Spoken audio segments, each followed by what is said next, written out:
పశ్చిమ గోదావరి జిల్లా పాలకొల్లులో మంత్రి నిమ్మల రామానాయుడు ఆధ్వర్యంలో డీఎస్పీ ఉచిత కోచింగ్ శిక్షణ తరగతులు ప్రారంభం. పాలకొల్లు నియోజకవర్గంలో 650 మందికి పైగా నిరుద్యోగ యువకులకు ఇవ్వనున్న శిక్షణ. జగన్ 5 ఏళ్ల పాలనలో ఆర్థిక లోటు అప్పులతో ఆంధ్రప్రదేశ్ ఆర్థికంగా కుప్పకూలిందని నీతి ఆయోగ్ నివేదిక వెల్లడించింది. కూటమి ప్రభుత్వం అధికారంలోకి రాగానే డీఎస్పీ నోటిఫికేషన్ పై తొలి సంతకం చేసిన చంద్రబాబు గత వైసీపీ ప్రభుత్వంలో డీఎస్పీ మెగా డిఎస్సీ అంటూ నిరుద్యోగ యువకులను దగా మోసం చేసిన జగన్ ఎవరైతే ఉన్నారో, విద్యార్థులు ఎవరైతే, నిరుద్యోగ సోదర సోదరీమణులు ఎవరైతే ఉన్నారో, మీరు కూడా దీన్ని సీరియస్గా టేకప్ చేసి, ఎందుకంటే నాకు తెలుసుండి కొంత ప్రతిబంధకాలు ఉంటాయి. ఎందుకంటే ఇప్పుడు అవనిగడ్డ నేను కోచింగ్ సెంటర్కి వెళ్ళాను, నేను కూడా చూస్తా. ఒక్కొక్క చోట కూడా పెద్ద పెద్ద పందిర్లు వేసి వాళ్ళు పెద్ద పెద్ద హాల్స్ని ఏర్పాటు చేసుకుని ఒక క్లాస్ రూమ్కి దగ్గర అంటే వాళ్ళు 200-300 మంది కూడా ఒక్కొక్క చోట మీటింగ్ టైప్లో ఉండి వాళ్ళు లెసన్ చెప్తూ ఉన్నారు.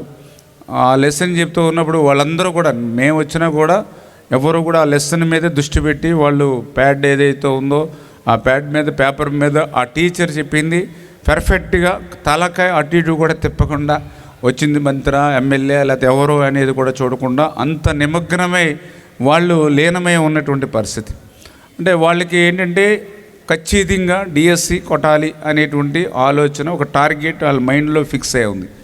అదేవిధంగా వాళ్ళకి టైం కూడా ఎక్కువ ఉంటుంది, ఎందుకంటే వేరే ఆల్టర్నేటివ్, ఎందుకంటే వాళ్ళందరూ కూడా హాస్టల్స్లో అక్కడే ఉంటూ ఉన్నారు.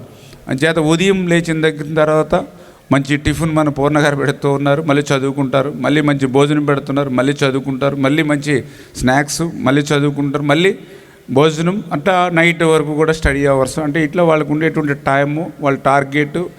అంచేత వాళ్ళకి కొంత ఆ డిఎస్సికి కోచింగ్ అయ్యేటువంటి టైం కూడా ఎక్కువ ఉంటుంది, వాళ్ళ ప్రిపరేషన్ కూడా టైం ఉంటుంది. కానీ ఇక్కడ మనకేంటంటే కొంత విలేజ్ అట్మాస్ఫియరు, అదేవిధంగా మీ ఫ్యామిలీలో మీరు కూడా కొన్ని బాధ్యతలు స్వీకరించేటువంటి బాధ్యతలు, ఆ టైం స్పెండ్ చేసేటువంటి టైం ఇవన్నీ ఉంటాయి. అంచేత వాటిని కొంచెం మీరు అధిగమించి ఈ 3 months, ఈ 4 months లేదా 2 months మనకు ఎంత అవుతే టైం ఉంటుందో, ఈ టైంని మిగిలిన పనులు ఏవైనా ఉంటే వాటిని ఎవరికైనా అప్పచెప్పి దీని మీద ప్రత్యేకమైనటువంటి దృష్టి పెట్టి ఒక క్రమశిక్షణతోటి ఖచ్చితంగా టార్గెట్ పెట్టుకుంటే ఆ టార్గెట్ని రీచ్ చేయాలనేటువంటి విధంగా ఒక ప్రణాళికాబద్ధంగా మీరు నడుచుకుంటే ఖచ్చితంగా సాధించలేనిదంటూ ఈ ప్రపంచంలో ఏమీ లేదు. ఆ రకంగా మీరు కావలసిందల్లా ఆ టార్గెట్ మీకు కనిపిస్తూ ఉండాలి, దాన్ని రీచ్ అయ్యేటువంటి విధంగా మంచి ప్రణాళికతోటే ముందుకెళ్ళాలి. ఇప్పుడు ఈరోజు కూడా గణతంత్ర దినోత్సవ వేడుకలను ఘనంగా ఈరోజు నిర్వహించుకున్నాం. మరి గణతంత్ర దినోత్సవ వేడుకలు ఘనంగా నిర్వహించుకున్నామనంటే అటువంటి రాజ్యాంగాన్ని అందించిన వ్యక్తి ఎవరు?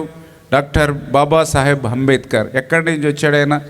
ఈరోజు చదువుకోవడానికి లేకపోతే ఇటువంటి ఫెసిలిటీస్ ఎన్ని ఇస్తూ ఉన్నాం. ఆ రోజు ఆయన చదువుకోవడానికి ఎన్నో అవాంతరాలు, ఎన్నో అడ్డంకులు ఉండేవి. విదేశాలలో అలాంటి సముద్రయానం మీద ఆంక్షలు ఉండేవి. అటువంటి ఆంక్షలను కూడా ఆయన తట్టుకుని ప్రపంచ మేధావిగా డాక్టర్ బిఆర్ అంబేద్కర్ మరి గుర్తించబడ్డాడనంటే ఆయన పట్టుదల, ఆయన దీక్ష ఆయన ఆ స్థాయికి ఎక్కడి నుంచి ఎక్కడికో చేర్చినటువంటి పరిస్థితి. ఇట్లా చరిత్రలో ఎంతోమంది ఉన్నారు. ఇప్పుడు అబ్దుల్ కలాం మనందరికీ తెలుసు, మన రాష్ట్రపతి పనిచేసే వ్యక్తి. మరి ఆయన కూడా తమిళనాడు రాష్ట్రంలో ఆయన ఫీజులు కట్టడానికి కూడా డబ్బులు లేకపోతే రోజు న్యూస్ పేపర్ వేసి ఇంటింటికి ఆ న్యూస్ పేపర్ వేయడం ద్వారా వచ్చిన డబ్బుల్ని ఫీజులు కట్టుకుని ఆయన ఏ స్థాయికి, రాష్ట్రపతి కంటే కూడా నాకు తెలుసుండి ప్రపంచంలో అగ్ర రాజ్యాల సరసన మిస్సైల్ టెక్నాలజీలో ఇండియాను చేర్చినటువంటి వ్యక్తి అబ్దుల్ కలాం. ఇట్లా చరిత్రలో ఎంతోమంది ఉన్నారు మనకు ఆ రకంగా స్ఫూర్తిదాయకమైనటువంటి వ్యక్తులు. అబ్రహం లింకన్ అయితే మీకు కూడా తెలుసు, వీధి లైట్ల కింద చదువుకున్నటువంటి వ్యక్తి. ఇట్లా చెప్పుకుంటూ పోతే చాలామంది ఉన్నారని చేత దయవుంచి నేను మీ అందరికీ ఒకటే చెప్పదలుచుకున్నా, మేము ఏదైతే ఉన్నంత వరకు, అవకాశం ఉన్నంత వరకు బెస్ట్ టీచర్స్ కానీ, అదేవిధంగా ప్రగతి మన ఆ కోచింగ్ ద్వారా మంచి స్టడీ మెటీరియల్ కానీ ఆయన కూడా పూర్ణ గారు కూడా ఎప్పటికప్పుడు పర్యవేక్షణ చేస్తూ మార్పులు చేర్పులు ఏమైనా ఉంటే చేస్తూ ముందుకెళ్తామన్నారు. వారందరికంటే కూడా మన టీచర్స్ వాళ్ళు కూడా చాలా ఆనందం వేసింది నాకు కూడా. ఎందుకంటే కొంతమంది అయితే అమలాపురం, అదేవిధంగా తణుకు, ఇలా డిఫరెంట్ ఏరియాస్ రాజోల్లో ఉన్నా కూడా ఇట్లా ఫ్రీ కోచింగ్ రామానాయుడు ఆయన పెడుతున్నారని అంటే వాలంటరీగా వాళ్ళే వచ్చి మీ కోచింగ్ సెంటర్లో మేము కూడా చేస్తాం, ఖచ్చితంగా మీరు చేసేటువంటి పనిలో మేము కూడా భాగస్వాములు అవుతామని వాలంటరీగా కూడా వాళ్ళు కూడా వచ్చి మనలో జాయిన్ అవుతూ ఉన్నారు. నిజంగా వాళ్ళకు కూడా ప్రత్యేకించి హృదయపూర్వకమైనటువంటి టీచర్స్ అందరికి కూడా మరి ధన్యవాదాలు చేస్తూ ఉన్నాం. అంచేత ఈ రకంగా ఇటు రూరల్ బ్యాక్గ్రౌండ్లో ఉన్నటువంటి మనందరికీ ఉన్నంతలో బెటర్ ఆపర్చునిటీస్ ఇచ్చేటువంటి విధంగా పనిచేస్తూ ఉన్నాం. ఇంకా చేయవలసిన పని కృషి హల్లా మీ చేతుల్లోనే ఉంటుంది.